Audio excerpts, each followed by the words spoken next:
My name is Polly. I was sitting at the top of the stairs just out of sight.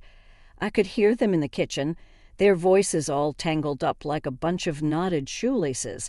Mom and Frank, the guy who swooped into our lives like some kind of low-rent Superman minus the cape and all the good stuff.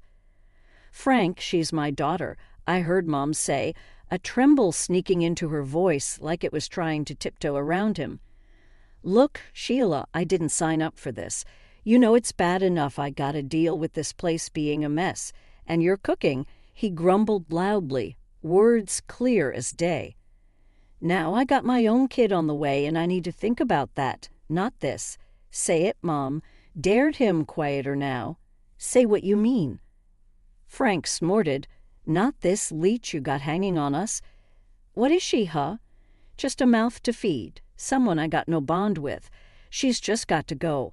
Mom exhaled long and sorrowful, like the air itself was heavy with regret. But where would she go? I felt like my heart was a punching bag, and Frank was the kind of guy who didn't know when to stop swinging. What about her aunt, that sister of what's-his-name, the dead guy, Linda? But no buts, Sheila. Geez, you're always so soft. She's family, ain't she? Let her deal with the kid. There was a quiet beep as someone pressed a number on the phone, and my ears strained to hear the rest. Yeah, hi, Linda, Frank here. Yeah, you're about to do me a solid. Got a bit of a situation. Well, no, not a health thing. It's about the kid, Sheila's daughter. I squeezed my eyes shut, wishing I could just disappear into the worn carpet beneath me. Yes, Polly, Frank's voice was gruff and impatient. Look, here's the deal. She's coming to live with you. What? Nah, don't worry about it. She's practically invisible anyway, won't even know she's there. I heard Mom's shuffling feet, like she was pacing or fidgeting, probably wringing her hands the way she did when she was torn up about something. Linda, it's Sheila. Yes, I know we're in a tight spot. I can't, with the baby coming, the next voice, Aunt Linda's, cut through the line, sharp and cold like the knives she used to make her overcooked roasts. Fine, I'll take her, but I'm not running a charity here, Sheila. You better keep sending checks. I could almost see Mom flinching even from where I sat. It's done. Knowing the rest of my things in that duffel bag weren't half as important as those checks to Aunt Linda. Footsteps hammered towards the stairs, and I scampered up and into my room, heartbeat thundering so hard in my chest it nearly drowned out the sounds of the looming goodbye. Mom knocked softly, as if the force of her own hand could shatter me. Honey, she started, pushing the door open, her face all twisted in a way that let you know I'm sorry was coming before a word left her lips. You're going to stay with Aunt Linda for a bit. I stood there, my arms tied around that duffel bag like it was the only thing I had left in the whole sorry world, because maybe it was. With a glance back at the room that had been mine, I stepped out into the dim hallway, Mom trailing behind me like a shadow I wished I could shake. I didn't even turn to look at her as I walked out the front door. It was easier that way. Standing on the porch, Aunt Linda looked me up and down as I clutched my duffel bag, each second stretching out like hours. So you're here, Polly, she finally spoke, the words flat and hard. Hi, Aunt Linda, I managed to mutter, trying to keep my voice steady. Don't just stand there, bring your stuff in. But remember, I run a tight ship. You'll follow my rules under my roof, she said, turning on her heel and heading inside. I followed her into the house, which had the warmth of an ice cube. Rule 1. No shoes in the house.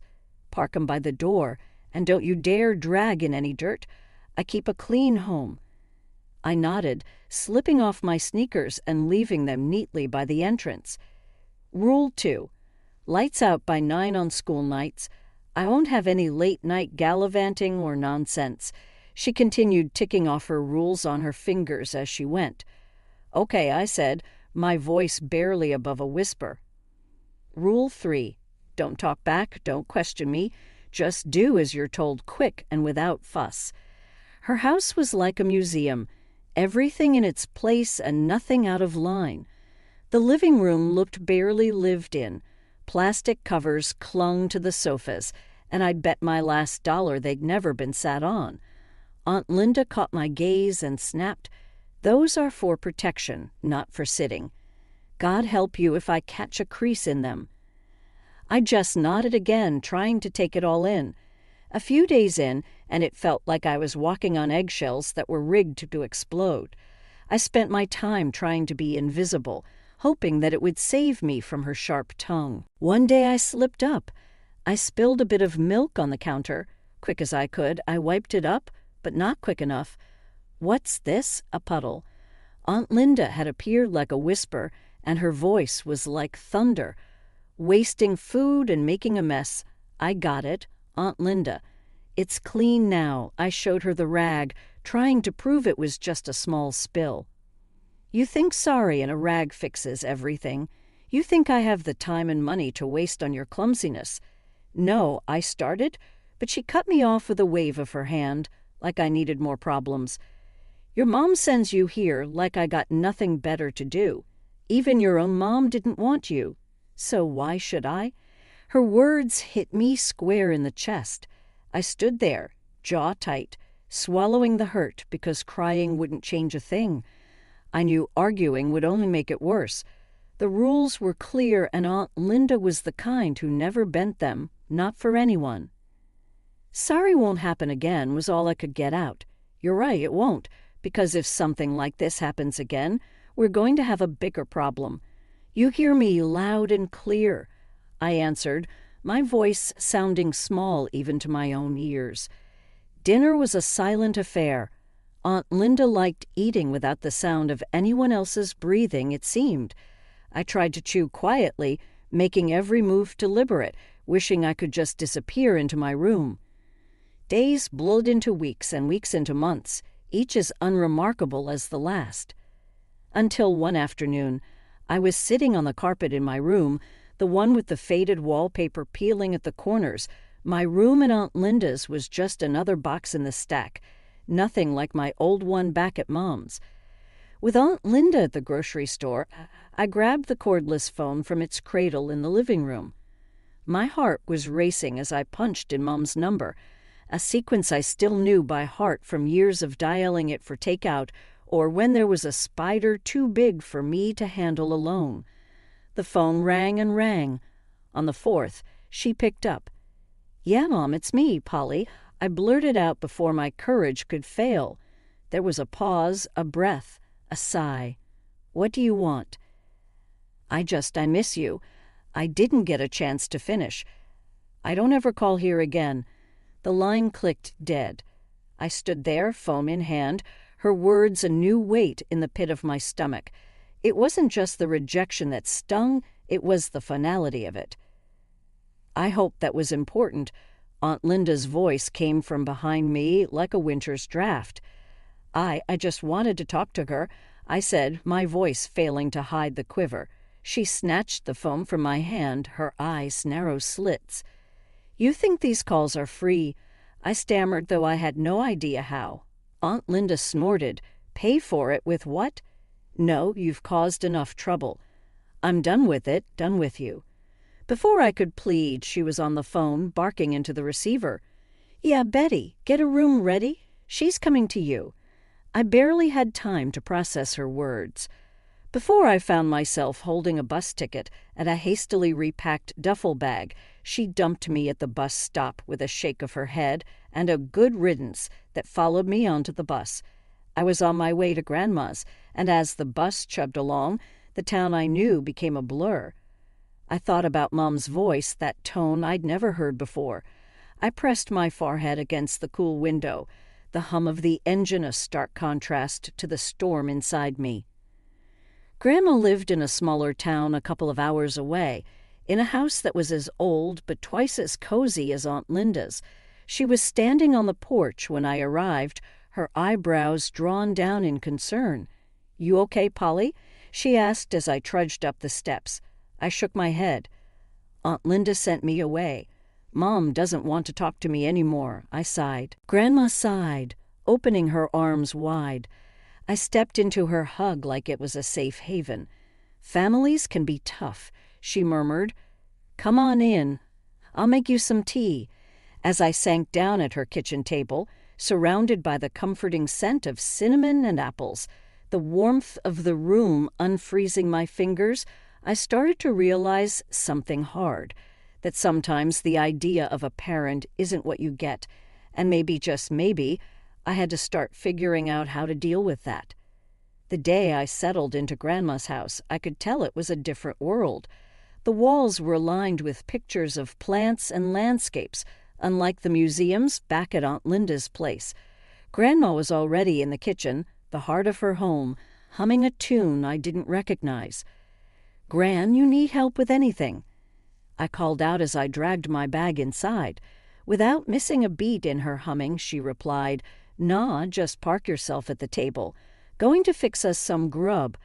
Her voice was raspy from years of yelling over the noise of farm machinery back when she used to run the family's apple orchard. Now the most noise she dealt with was the creaking of the porch swing and the clatter of her old pots and pans. As the weeks passed, I fell into step with her ways. Wake up before the sun, help with breakfast, then off to school. After school, help around the house, dinner, homework, and bed. No frills, no drama.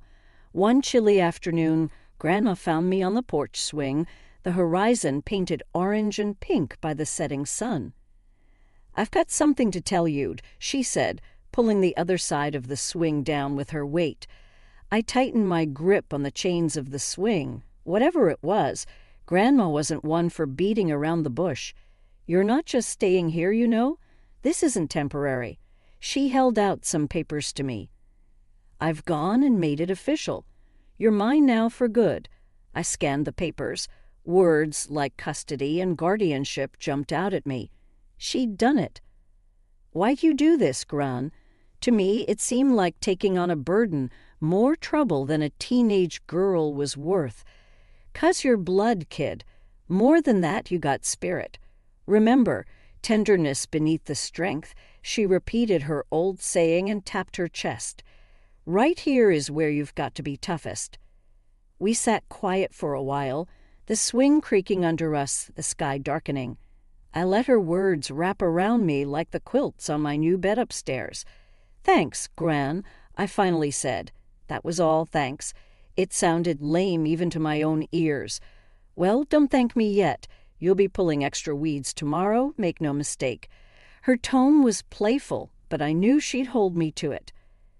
Sitting on the swing now, a few days after my sweet 16, I could see that Grandma's house wasn't just a haven. It was a starting line, and with her backing, I was finally ready to run my race. The morning sun hadn't even cracked the sky when Grandma kicked the bottom of my bed. Rise and shine, Doc, she barked, same as she had every morning since I started med school. I groaned, my hand searching for the alarm clock. It's not even light out, Gran. World don't wait for light. Cows don't milk themselves. Patients don't cure themselves, neither. She didn't have cows to milk, of course. It was about getting a point across, like always. Afternoons at the hospital were a blur of white walls and beeping monitors. By the time I got back, evening had settled in, and the house glowed with warm light. How'd it go? Grandma was at the stove, poking at something that smelled like heaven. Good, real good. I washed my hands at the kitchen sink, watching her move around the kitchen. Dr. Clean let me lead a minor procedure. She raised her eyebrows, a spoon still in her hand, dripping some sauce. Is that right? And how'd that feel? Scary as hell, I admitted, but I did it, and it went well. That's 'cause you're made of stuff. She plated the food and set it on the small kitchen table. Earned your stripes today, huh? Feels like it. I agreed, diving into dinner. Afterward, we sat on the porch, me with a textbook, her with her knitting. The night was quiet, the only sound the crickets and the occasional turn of a page or click of needles. Thinking of Ted, she asked out of the blue. Ted was the first boy I brought home, a lifetime ago it seemed. Not much time for that. I didn't even glance up from my book. Relationships took time and energy. I didn't have time for what's important, she countered. There's more to life than just work and study. I sighed. Maybe after my residency, Gran.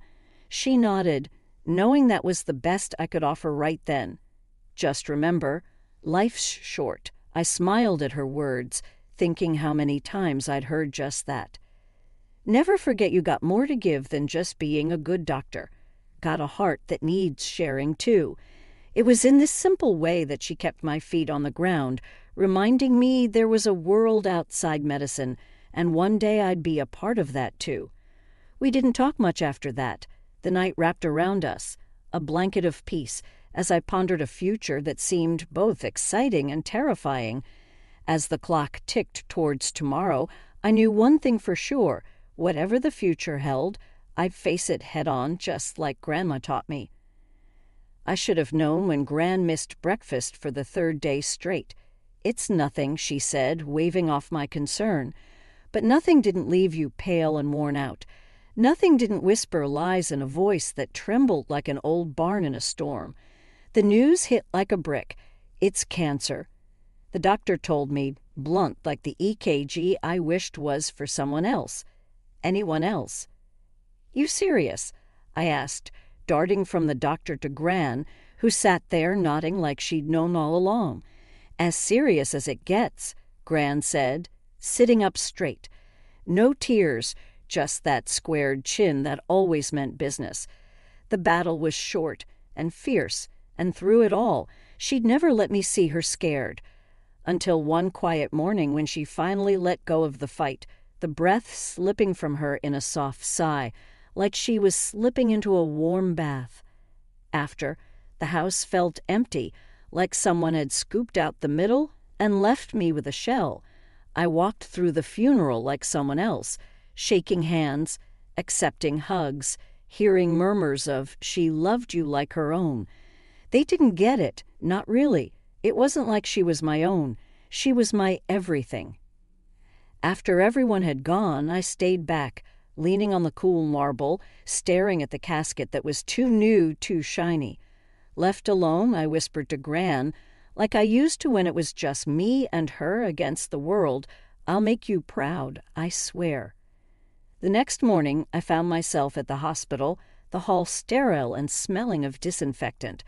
My hands were steady, my mind clear. This was where I belonged. I might have lost Gran, but I was going to save others, keep going just like she would have wanted.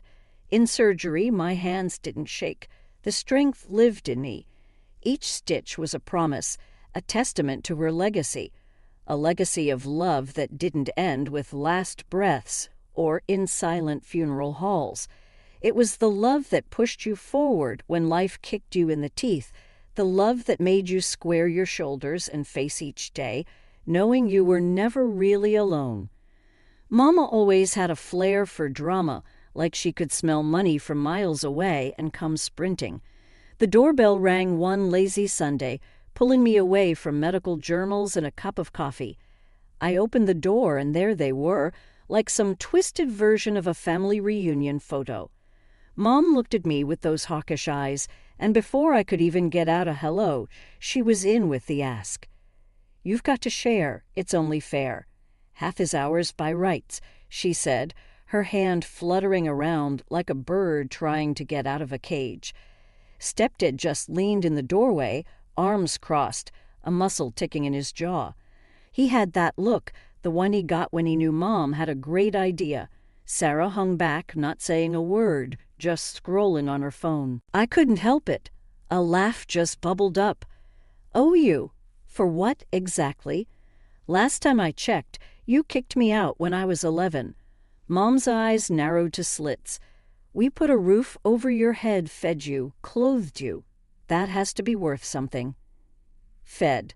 Clothed. More like rations and hand-me-downs. I crossed my arms, mirroring Stepdad. I was not going to be bullied.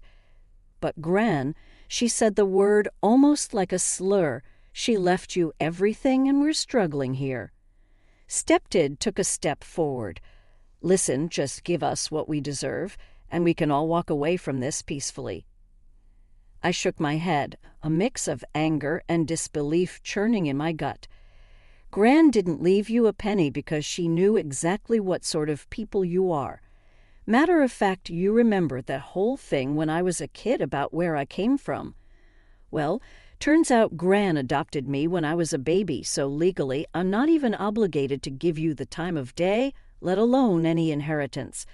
Mom went pale as a sheet, her mouth opening and closing like a fish. No, Sarah looked up then, her face confused. What's she saying, Mom? Stepdad's face transformed into a dark cloud. She's saying we're not getting a damn thing. That's right, I affirmed. You won't get anything from me. You'll regret this, Stepdad growled, a vein bulging in his neck. I stepped out, bracing myself against the frame of the door, the morning sun hot on my back. Is that a threat? I asked, my voice steelier than I felt. He squared his shoulders, but I wasn't 11 and scared anymore. It's a promise. Mom grabbed his arm, giving me a look that could curdle milk. Let's go, she hissed. I stepped back inside and closed the door, the click of the latch loud in the quiet house. Gran was gone, but she left me more than money. She left me the courage to stand up to them and the sense of worth they tried to take from me. Neighbors gave me the heads up with a quick call, that sort of. Just thought you should know ring that meant trouble. Your mom and her lot set up camp in your grandma's old house, they said, all concerned and a bit gossip-hungry. That house was mine and mine alone. Grandma made sure of that. The nerve of them thinking they could just move in, and not one soul would tell me. Guys, I said, knocking on the door louder than necessary, you can't just crash here. This isn't a motel. Mom yanked the door open, a fake smile plastered on her face. Polly, we're family, she exclaimed, leaning against the doorframe like she owned the place. Stepdad loomed behind her, his look less welcoming. We're not going anywhere. This is as much ours as it is yours, he stated, with that smug smirk that made my blood heat up. I clenched my fists, feeling the weight of the keys in my pocket. The house is mine legally. You have 1 day to get out, or I'm calling the cops. They laughed, the kind that grates on your nerves. Yeah, sure. Call the cops on your family. That'll look great. Stepdad jeered, his arms folded across his chest. I didn't want a scene, but they left me no choice. The next morning, they were still there, lounging around as if they owned the place. That's when I made the call. When the cops rolled up, I could almost taste the sour change in the air. I stood by, arms crossed, watching through the living room window. Ma'am, sir, you need to leave the premises now, one officer said firmly, his hand resting near his belt. But she's my daughter, Mom tried to plead, her voice shifting to desperation. And I'm her stepdad, added Stepdad, that tick in his jaw back like a storm warning. Doesn't matter. You don't own this house, and the owner wants you out. The second cop chimed in, stepping forward. They finally stopped laughing. I could see the realization dawning on their faces, the reality that they couldn't bulldoze their way through life anymore. I didn't budge until their car was a speck in the distance, and then turned to face the empty house. It felt like taking a deep breath after being underwater too long. It was quiet, the kind of peace that comes when a storm has passed and left clear skies in its wake. Stepping into the house, the air felt different, lighter. Grandma's voice didn't echo the way it did before. Now it was in my own head, words that came like a bomb, soothing over years of scars. With each step, I started to reclaim the space, the kitchen where Grandma taught me to bake, the living room where she healed my teenage heart itches with ice cream and tough love, and her bedroom where she'd say prayers that I'd find my way in a world that could be cruel and unforgiving. I made coffee, the aroma filling the space, binding me to this house, this moment. Sitting at the kitchen table, I raised my cup to the new day, justice served, and served.